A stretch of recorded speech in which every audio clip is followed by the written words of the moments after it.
বিশ্বনাথত সাঁওতাল ছাত্ৰ সন্থাৰ প্ৰতিবাদ জিলা আয়ুক্তৰ কাৰ্যালয়ৰ সন্মুখত প্ৰতিবাদত বহিল ৫ শতাধিক সাঁওতাল ৰাইজ জনজাতিকৰণৰ লগতে সাঁওতালসকলক ভূমিপট্টা প্ৰদানৰ দাবী প্ৰতিবাদকাৰী ত্ৰিপাক্ষিক আদিবাসী শান্তি চুক্তিৰ প্ৰতিটো দফা অতি শীঘ্ৰেই কাৰ্যকৰীকৰণৰ দাবী সাঁওতাল ছাত্ৰ সন্থাৰ অক্টোবৰ 17 তাৰিখৰ পৰা ধাৰাবাহিক অসম জুৰি আমি আন্দোলন কাৰ্যসূচী ৰূপায়ণ কৰিছে আজি বিশ্বনাথ জিলা আয়ুক্তৰ হুদৰত আমি এই কাৰ্যসূচী ৰূপায়ণ কৰিছোঁ যে আপোনালোকে জানে যে মূলতঃ 5 দফীয়া যি দাবীসমূহলৈ আজি আমি এই কাৰ্যসূচী ৰূপায়ণ কৰিছোঁ আৰু আমি অসম চৰকাৰক ক'ব বিচাৰিছোঁ যে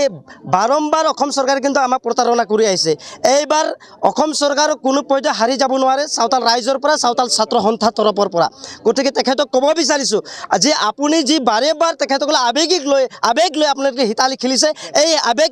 হিতালি খেলা বন্ধ কৰক প্ৰথম কথা দ্বিতীয় কথাটো হ'ল আপুনি প্ৰত্যেকটো নিৰ্বাচনৰ আগমুহূৰ্তত আপুনি কয় যে তেখেতসকলে 6 জনগোষ্ঠী বা অন্যান্য ক্ষুদ্ৰ জনগোষ্ঠী হওক তেখেতসকলে জনজাতিকৰণ লাভ কৰিব কিন্তু আপুনি ইমান দিন গাদী দখল কৰিলে বিজেপি চৰকাৰ ইমান বছৰ গাদী দখল কৰিলে আজিলৈকে তেখেতসকলে কিন্তু 6 জনগোষ্ঠী বা ক্ষুদ্ৰ জনগোষ্ঠী যিবিলাক